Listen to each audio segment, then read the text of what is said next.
Freddy Damanik berhasil membuat Roy Suryo panas dingin. Kesombongan yang selama ini dilakukan oleh mereka-mereka berhenti cukup sampai di sini. Mendengar kata-kata tersangka, langsung panik. Klaimnya ada bukti baru, tetapi jauh sebelumnya sudah terbantahkan itu semua, teman-teman. Ini dia videonya. Mari kita tonton bersama. Kawan-kawan ini pasti ya jadi tersangka. Saya yakin itu. Oke, kita sudah tangkap.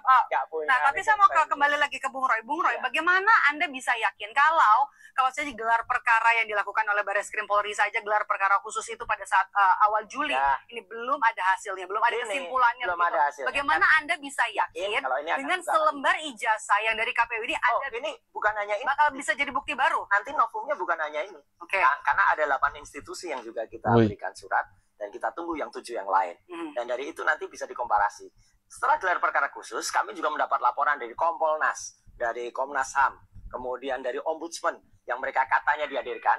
Mereka ternyata tidak diajak untuk menyimpulkan hasilnya. Jadi mereka juga nunggu, mereka juga ngejar ke Wasidik ya, negara Wasidik untuk ayo ini mana hasilnya gelar perkara itu. Dan yang lain lagi adalah nggak ada kemudian legal standingnya orang ini, atau apalagi kemarin ada kelompok ya gerombolan yang kemudian bikin konferensi pers desak-desak Polda Metro ya itu dibuka, bahkan kalau 2 minggu nggak dibuka itu nanti akan ada pertunjukan aksi porno, aksi dan pornografi. Ya, Bang Freddy, Anda nggak punya legal standing, Bang Freddy. Tindakan asusila. Aduh. Roy Suryo dan kawan-kawan ini ternyata masih ngarep. Masih ingat kan kalian teman-teman, waktu mereka ini menggeruduk sana sini, Ombudsman, kemudian Kompolnas, mana lagi itu lembaga-lembaga negara yang didatangi sama mereka. Dan klaim daripada Roy Suryo katanya sudah menyurati dan menunggu hasilnya. Masih ngarep. Ada yang membela mereka. Sampai sejauh ini, sampai tersudutkan seperti ini, masih berpikiran positif. Bagus. Bagus sih, tapi jangan kecewa nanti kalau keluar pengumuman nama-nama tersangka. Itu tindakan asusila itu mereka. Bang Freddy, jelek banget. Katanya nggak punya legal standing, Bang Freddy. Ya. Legal, emang Kompas butuh legal standing saya berpendapat di Kompas ini. Iyalah, Anda nggak punya legal Tanggapan standing, Anda ngomong disebut aja. Bang Roy Suryo nggak punya legal standing. Ngapain ngomong aja? Roy Suryo mah di mana-mana ngomongnya memang ngasal. Itu dari tadi juga, dari biasanya memang satu pun sampai sekarang ngomongan dia nggak ada yang benar. Iya, kamu aja nggak benar ini. Bebas saja. Udah nggak usah didengerin, nggak ada legal standingnya. Ya, apapun, nah ya, tapi kan saya mau sampaikan, saya di dalam kasus ini adalah saksi pelapor resmi. Dari siapa? Siapa yang laporin? Orang yang lapornya nggak ada legal standingnya kok. Saksi pelapor resmi. Sebagai saksi pelapor atas. Dari kemarin teriak-teriak pasti tersangka, pasti. Orang yang teriak-teriak pasti tersangka malah buruan sekarang sudah terpidana. Namanya Sebentar teman-teman. Ada apa nih dengan Roy Suryo yang suka memotong pembicaraan orang, kemudian ketawa-ketawa? Apakah ini bagian untuk menutupi kepanikannya, rasa takut? Karena sebentar lagi akan ada pengumuman nama-nama tersangka. Orang juga lagi bicara, tapi main nyahut-nyahut seperti ini. Ya, itu karena tim publik itu, Sylvester Matutina malah menghilang, melarikan diri, katanya dia saksi pelapor. Itu ngaco lah orang-orang. Sebentar, Bung Roy. Makanya saya yakin itu unsurnya sudah memenuhi bukti. Hanya ada kemarin sedikit ya, karena memang mana sedikit orang buruan jadikan saksi. Oleh proses memang karena demo itu yang sangat memeriksa, kemudian ada tambahan sedikit-sedikit untuk kasihan kepolisian lah kalau meriksa saksi-saksi yang nggak punya legal standing. Enggak, sangat tidak berpengaruh. Itu bukti baru, tidak ada bukti baru di situ. Itu polisi, penyidik itu sudah memeriksa KPU. Itu dokumen penyidik sudah punya, jadi tidak ada bukti baru di situ. Justru itulah yang masyarakat Indonesia menyaksikan ketololan laporan Mabes Polri adalah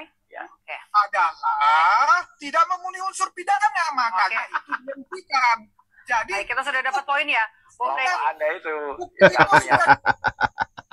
Sebenarnya ini ya, kan klaim daripada Roy Suryo dan kawan-kawan soal memperoleh salinan ijazah Pak Jokowi yang katanya itu bukti baru.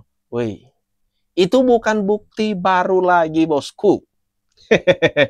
Pihak Mabes Polri kan sudah melakukan forensik digital terhadap ijazah Pak Jokowi pada saat penyelidikan waktu lalu. Dan apa hasilnya, teman-teman? Ya, ijazah Pak Jokowi identik. Identik ya. Itu sudah clear. Makanya kasus atau aduan dugaan ijazah Pak Jokowi ini palsu dihentikan oleh pihak penyelidik waktu itu. Nah, gimana nih teman-teman? Menurut kalian? Relawan organik ya dari Jokowi Prabowo Gibran, yang memang kami ini datang adalah panggilan moral kita untuk bersama-sama untuk memberikan surat kita kepada Mabes Polri untuk memberikan dukungan moral kepada Mabes Polri dan Polda Metro Jaya untuk tidak takut untuk menghadapi intimidasi dari mereka semua ya yang sudah di luar akal nalar kita gitu loh. Dan kita juga melihat bahwasanya ini sudah lama sekali ya, sudah 6 bulan lebih ini kasus ini masih tidak ada status hukum. Jadi kita butuh status hukum itu. Untuk kita bicara hukum nanti dari Ade Darmawan untuk bisa menjelaskan untuk itu. Dan jelas di sini juga ada Armando, Bang Ade di sini. Bang Ade mungkin bisa berikan masukan juga. Iya, saya mewakili masyarakat secara umum itu berharap sekali agar kasus ini bisa segera dilanjutkan ke tahap perkara hukum yang lebih tinggi ya. Kita berharap bahwa tahapan yang lebih tinggi, kita berharap bahwa masalah ijazah palsu yang sudah berlarut-larut ini menyita perhatian seluruh bangsa Indonesia ini bisa dengan segera dituntaskan. Seandainya memang ternyata tidak terbukti bahwa Pak Roy Suryo dan kawan-kawan itu tidak terbukti sebetulnya mencemarkan nama baik, menodai, menghina Pak Jokowi, ya sudah diputuskan bahwa sebetulnya tidak terjadi pencemaran nama baik di sini.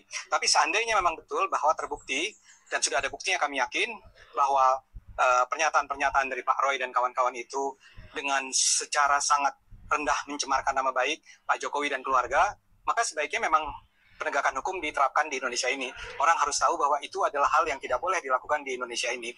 Jadi kami bukannya ingin agar Pak Roy Suryo itu dihukum, kami justru ingin mengatakan kalau memang mereka adalah orang-orang yang bersih dari tuduhan penghinaan, pencemaran, ya dibebaskan saja. Tapi kalau tidak, kalau benar ini buktinya cukup untuk mengatakan bahwa memang sudah terjadi pencemaran, maka sebaiknya ini juga ditindaklanjuti ke tahap yang lebih tinggi. Ya. Nah.